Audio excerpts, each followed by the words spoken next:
If you've ever been in a toxic relationship with a space monster, we've got the movie for you. Because today we're talking Lifeforce, a film that throws space vampires, zombies, the supernatural, and the apocalypse into a blender and hits liquefy.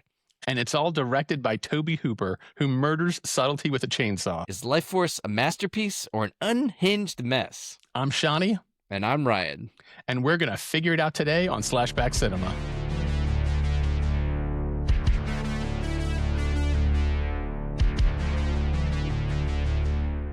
We were talking about, our road trip around the country a few episodes ago. Well, hang on. You and I went across the country. I know. It is shocking. Never brought that up before. It's shocking. You've got sort of a general direction you're going, but then, half the fun's the journey as you go. We can have things planned out, but then there's these unexpected things that happen along the way. That's kind of what happened with this movie, Lifeforce, is we had set up to watch only one British movie, which was Wicker Man, and then somehow we watched Lair of the White Worm. Lair of the White, right. And then we had a listener, Liam in Australia, who reached out and said, "Hey guys, you need to watch this movie."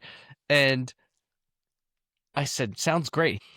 And then I had no idea this was a British film again. So here we are. It's like British month. Yeah, it's a British banger month here, unplanned, but somehow we linked 3 back-to-back British horror movies together. So it's been kind of fun to take this unexpected detour. Yeah, I think that the name of this series should be Bangers or Mash, where we decide if it works or fails. So, this is pretty good. I didn't know Liam was from Australia. Maybe Liam can suggest a Australian horror movie for us to watch. Well, I'll follow up with Liam, see what he's got for Let us know, Liam. Inquiring minds want to know. Yes. I had never even heard of this movie. In fact, ironically, this is the second Tobe Hooper movie we've talked about. If you say I'm doing a Tobe Hooper movie for a horror podcast, you think Texas Chainsaw Massacre. Right. Yeah, and we've talked about doing that. So we just skipped that one and went right to the one that I'd never heard of this movie either, which I was like, how is this possible? I've never heard of this movie. With Wicker Man, we talked about the fact that was a little bit before our time. It's in the definition of our podcast window, but we were pretty young when the movie came out. This movie is square. What is it, 1985 it came out? It was like Goonies came out, the second Rambo came out, and then I think also Cocoon. So yeah. But somehow this didn't exist in my head at all as a kid around 85. Yeah, me neither. And for the podcast, I have now watched it twice. And it is a very different experience watching it the first time and the second time. Because the first time you watch it, you're like, wait, now it's a vampire movie? Wait, now it's a zombie movie? Wait, now it's an apocalypse movie? It feels like 8 genres in one movie. There's a lot of movies in this movie. They didn't hold back. And, that's been one of our criticisms in the past is, it's a zombie movie and you got 4 zombies. Right. I had no idea this was a zombie movie or even had zombie aspect. And boy, it was like putting extra sugar on your Cookie Crisp cereal. He really went all in. Yes, absolutely. There's so much to talk about, but we really need to do a summary first. Now, so Ryan, as I mentioned to you before we started recording, I am concerned about how to summarize this movie because the more you try to explain the plot, I know this trying to explain to my wife, the less this movie makes sense. So do you feel prepared to try to explain to a curious public what the hell this movie is about? Oh, absolutely. It's going to be clear. So a space shuttle crew investigates a mysterious alien spacecraft near Halley's Comet and brings back 3 humanoid beings that they find who are perfect looking, completely nude, and turns out aren't very human. So once on Earth, one of them escapes and begins draining the life force out of anyone she encounters, and it triggers a chain reaction of psychic vampirism that spreads across London. What starts as a space mystery quickly escalates into a full-blown apocalyptic chaos, with the fate of humanity tied to stopping an otherworldly energy vampire. Perfect. Well done. How you like that? My hat's off, sir. Holy cow. There's some other things that happen in this film that, but we got to get into. Yeah. So it's based on a book. Did you notice that? Yeah. Space Vampires by Colin Wilson. Yeah. And they didn't want to call this movie The Space Vampires?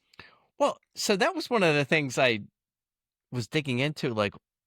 Why did this movie fail spectacularly. And yeah, I think it would cost $25 million to make. It only made 11, but they made the push to change the title from Space Vampires to Lifeforce because they thought it would be more of a mainstream title, or not as like cheesy, I guess. But what they made was like, there's definitely a lot of cheese in there. So I feel like they changed the packaging on it right there with the title, which might have been a misstep. So I want to talk to you about this because Yeah. one of the themes of our podcast is how corporations ruin creativity. Lifeforce is the most generic, shitty AI suggestion name.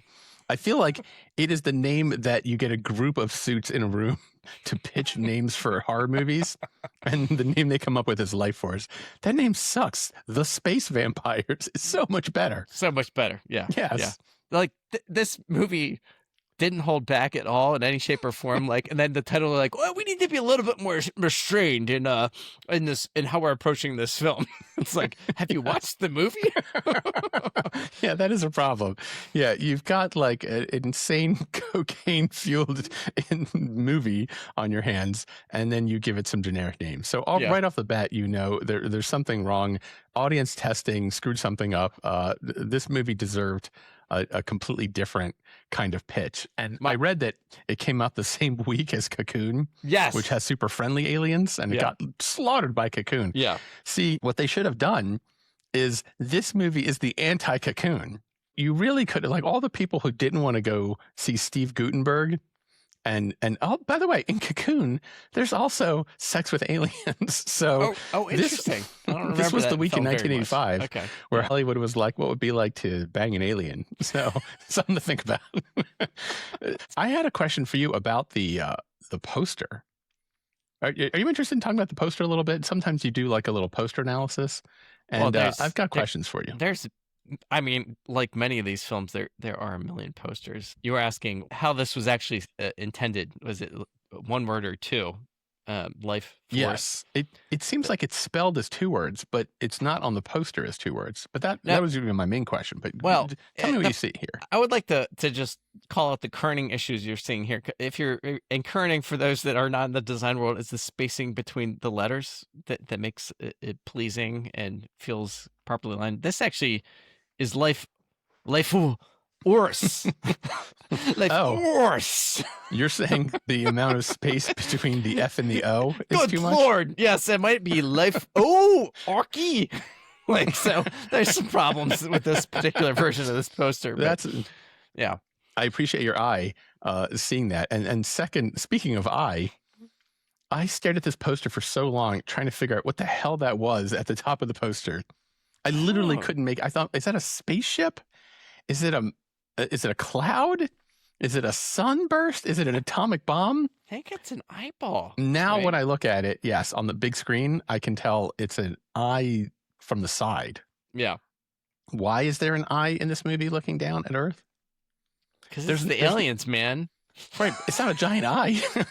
I guess the poster is supposed to be like just kind of like give you the feel of something looking at Earth. Yeah. But the thing I find weird about this poster is it doesn't feel very threatening or menacing. Like, can you tell this is a horror movie from this poster? Well, no. And it feels like they blew it on the marketing front. The actual like trailers that they ran, you're saying this doesn't feel like a horror movie. Somebody in corporate, are you drinking from a thing of milk? What is that? Oh no, it's a giant thermos. Okay. I'm so sorry. I have to swallow this pill and I can't get it down. And I'm desperately trying to, before it turns into poison in my mouth. I thought you were like drinking from a jug of white milk. Wow. Okay. The commercials they ran, or the spots to promote the film, were like the desiccated, like shriveled up zombie people. No. And so then you've got this movie poster, and then you've got like a lot of nudity happening in this movie. So there were like all these like things that I don't think they communicated clearly what this film was about. And maybe you're right. Maybe it's impossible to do that. And like, I think they were hoping that, like, based on the deal they made with Tobe Hooper, was like he got a 3-film deal out of this. So this was going to be the blockbuster for Canon. Put him on the map. This is one of the movies that caused Canon Films to actually go out of business. Yeah. What does that feel like to make a product so bad the company has to shut down because of your crappy ideas? Well, they made some other stinkers too, like Yes. He-Man, Master of the Universe, and I forget what the other. There were a couple other ones. I know the other one. It was Oh, yeah. Over the Top with Sylvester Stallone, the arm wrestling movie. Oh yeah. So, but yeah, and Texas Chainsaw Massacre was a huge success. That and Poltergeist, I guess, are Tobe Hooper's two big famous movies. But yikes, this movie, it just feels like it was doomed. Like the original book is pretty strange. The script he got out of it is strange. I read that Tobe Hooper was considering directing Return of the Living Dead, which came out the same year. Right. Which you loved. Yeah. And instead he picked this movie. And I'm glad he did. Yes. Yeah. All right. Good. I'm glad you say that. I'm glad to hear that's where we're going with this. We have to get into scenes from this movie because the list is so long of crazy things. There's like tiny things that are weird. And then there's also giant things that are weird. So here's an example of something like a small moment. Captain Carlson, who is he on the original crew? Yes. Well, he's the one that came back in the space pod escape thing. Yeah, their ship was called the Churchill, where he wants to kill, I think, the bat creature, which is in a plastic bag. And so he pulls out, did you notice this? He pulls out a laser gun and then he melts the plastic bag to open it to get inside. I mean, he could have just ripped it open. Like, I remember reading how they had to cut scenes from the movie. And I thought, you're not going to cut him opening a plastic bag with a laser gun? Was that necessary?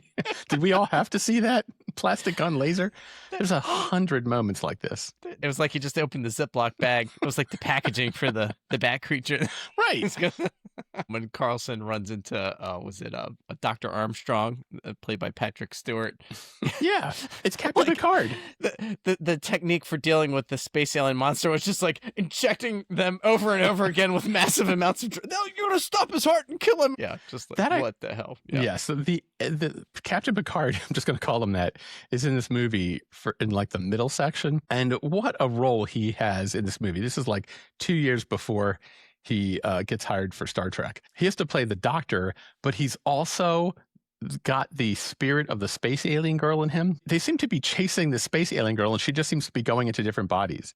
There's a scene where Captain Picard is strapped to a table and our main character, Carlson, is like trying to get the truth out of him because he's also the space alien girl. Yeah. And then they keep cutting back and forth between when it's Picard and when it's the space alien girl because it's both. Right. And then he's talking to the space alien girl, but then sometimes the girl will answer, sometimes Picard will answer. And then for a moment, Carlson and Captain Picard kiss. And I thought, you didn't want to make it the space alien girl at that moment. You wanted it to be Patrick Stewart. That was the choice you made. You definitely filmed a moment where she, the actress, was on the table.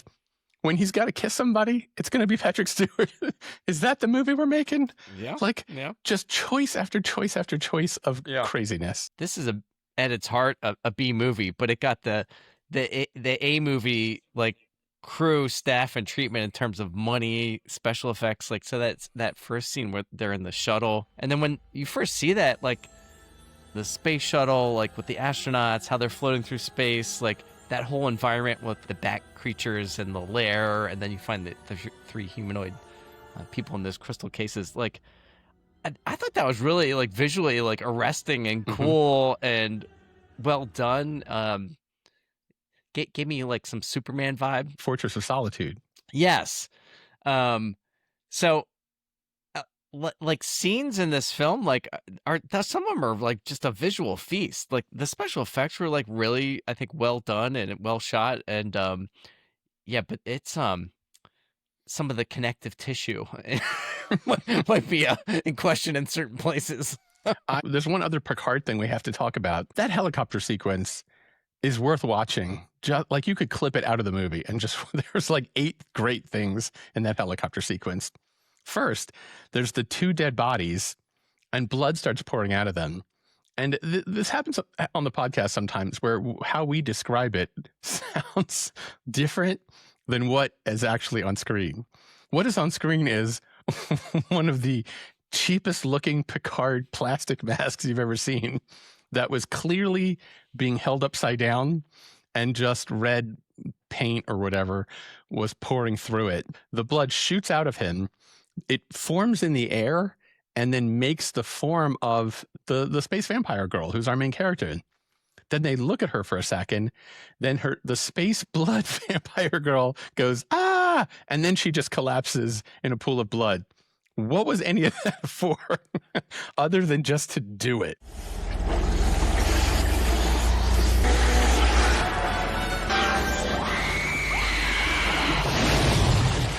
Hellraiser probably Yes. got inspired by that scene because she forms from the blood, and then she's, looks like almost like a kind of like more of like actual vampire. Mhm.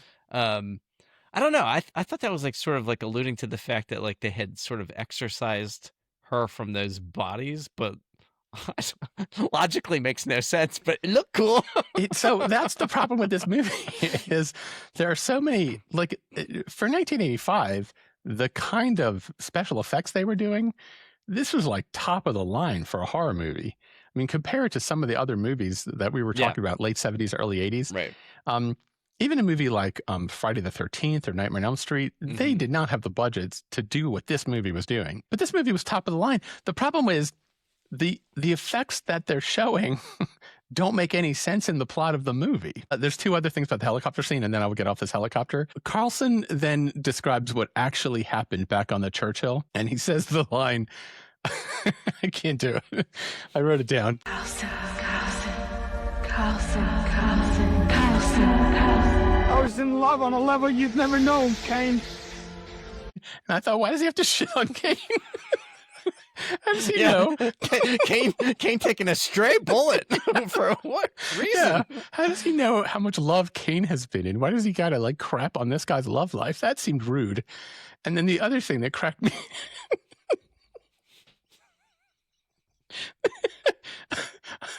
I've had 4 espressos today. So maybe that was not a good idea. I had a free coupon for Starbucks for a free drink of whatever I wanted. Sponsored by. And so, sorry. I had a free coupon for a free drink at a popular coffee location that's nationwide. I went with 4 shots of espresso, and I said, "Is that a lot? Am I going to die?" And I said to her, "What's the most shots of espresso you've ever put in a drink?" And she said 12. And I said, "All right, well then 4 doesn't seem that much." Now that I'm talking to you, it does actually seem like a lot. There's an amazing sequence. This is when I understood what this movie was about, where The unlock. Okay, what do you got? Where Kane says to Carlson is absolutely obsessed with this space alien woman. And Kane says, "Carlson, she's not human. She'll destroy you. She's destroyed worlds." And I realized this is a movie about when you're trying to explain to your friend he's in a toxic relationship, but he's so freaking infatuated with how hot this girl is that he won't let it go, even though he himself sees it's destroying him. That is actually what this movie is about, Ryan. That is my thesis. And I think that once you see it in that way, I think it actually helps explain a couple things, including the insane ending. Space vampire, space girl. It's a projection of his desire and wants, and like that she looks that way because they tapped into his mind and realized was his vision of the perfect female. And so like that basically he's got no ability to stop completely falling in love with her. Right. She's actually a space bat. So the movie is really about Kane and Carlson, who are these 2 guys, professionals who meet each other. They're trying to save the world from these energy vampires. It turns out when you're watching the movie, you think that the energy vampires are sucking energy out of you, and then you just become a desiccated husk, and then they just keep your energy. But that's actually not what's happening. You find out there's so much plot in this movie. You find out at the end of the movie that when the space vampire zombie bat telekinesis monsters suck energy out of you, they actually shoot it up to the sky because there's a giant umbrella in the sky that's Artichoke umbrella. Yeah. All right, explain why you're calling it an artichoke umbrella. You can't just leave it like that. It looks like a umbrella with little like claw hooks. So it's like kind of like a bat umbrella with a artichoke tail. And they said apparently the special effects guys said he was inspired by stalk of an artichoke and you can kind of see it in the way it's Sure. segmented and ridged. But like, yeah, so that's the mothership for the space bat vampire telekinesis zombie ringleaders. They live up in this thing, and they're sucking souls up into outer space via this blue light. One last line I love in the movie when Carlson confronts, and we just call her like Space Girl because she doesn't Right, have she's a got name no in the name. movie. Space Girl. Yeah. He's like yelling at her, and she's apparently like a conduit because all of the energy in the world is going to her, and then she's shooting it back up to the mothership. And then she says the line, "The web of destiny carries your blood and soul back to the genesis of my life form." And I was like, I got to pause the movie and write this down. What the hell is this movie talking about? There's so much crazy dialogue in this movie. Thoughts? Or Ryan, has the web of destiny carried your blood and soul back to the genesis of my life form? There is a quote I came upon, the guy that wrote the book, The Space Vampires. Yeah, Colin Wilson. Yep. And Colin Wilson said that this was the worst movie he's ever seen in his life. So that's got to be heartbreaking when they pay you money to turn your book into a movie. They got Tobe Hooper, famous director. He's now, at this point, made 2 huge blockbuster movies between Texas Chainsaw and Poltergeist. Then he makes this insane movie out of your book, changes multiple elements, and then you think it's a piece of dog crap. That's got to be heartbreaking. I feel like those authors they're a cranky bunch. Like, they know what they're getting into, so don't be a little bitch about like, oh, they changed your script, you don't like it, I only got a couple $1 million. Like, let me get on my little fiddle. Like, this, you know what you're getting into, buddy. And he's acting like he's some high literature guy. Like, space vampires, like that's the name of your book. Like, I got no empathy for this Colin Wilson guy, although I do want to go read the book. So I read that the book is only 120 pages, so you could probably knock it out. I mean, is it even a book? Yeah, it's a a novella at that point. Yeah. We didn't even get into the exploding bodies, like the desiccated effects. Like, that London goes full apocalypse scene. And there was like, it looked like thousands of zombies running through the street, like on fire, eating people. Like, buildings are burning. London's blowing up. I think they built like a whole miniature set, but like, it was like full on. In the first half of the movie, when they're showing the kind of desiccated, dried up people, that's good. A pretty cool monster.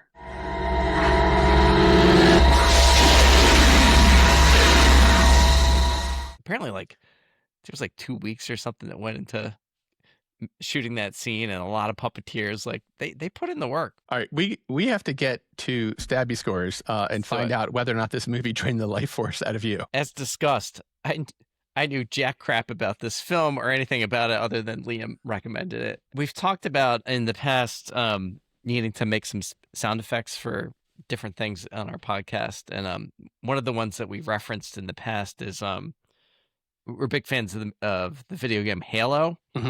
And the announcer there goes through a series of different things as you are progressing in your level of kills. And then he's really impressed with you. He would say, "Killtacular," and I will say this is schlocktacular. From the dawn of man comes schlock. Yes, I'm with you on this. This movie is schlocktacular. Schlocktacular. It shoots for the stars. It bakes so many things in, like genre mashup beyond genre mashup. He could have stopped at like just space vampires, but then he had to make them psychic, and then transferring bodies, and then you got like zombie apocalypse and messing with vampire lore. Like, he did not stop. It sounds like he was sending dailies to the guys producing this film, and they're like, "Oh, keep going, Toby, keep going." So Toby's locked and loaded. Might have been cocaine involved. Who knows? But this is an unforgettable film that I feel like you can probably watch 10 times and still find stuff in it. And is it disjointed? Are there major logic gaps and plot holes? Is some of the acting questionable? Yes. But I'm giving this one 4 out of 4 stabbies. Whoa! Like a space vampire, I did not see that coming. Holy crap! Yep.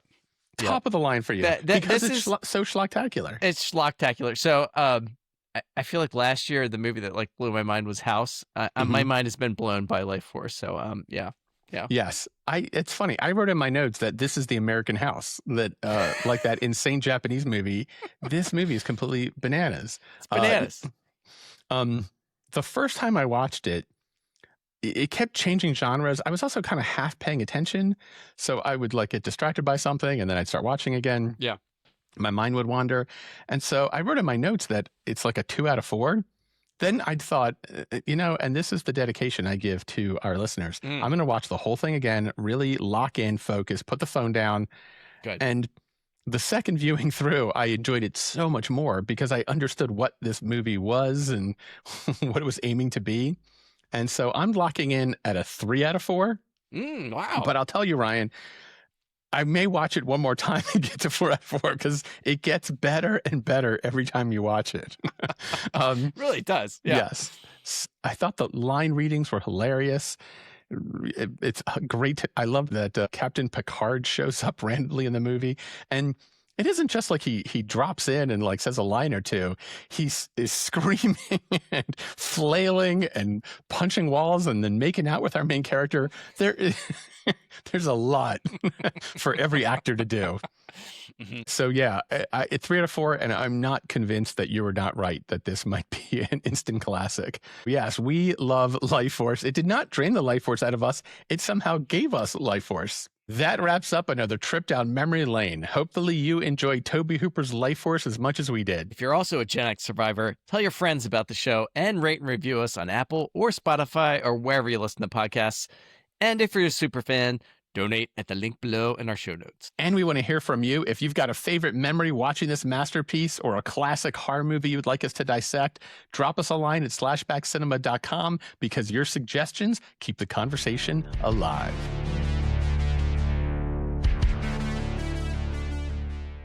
And by the way, you've joined this call as Shanny T. Like, is that your rapper name?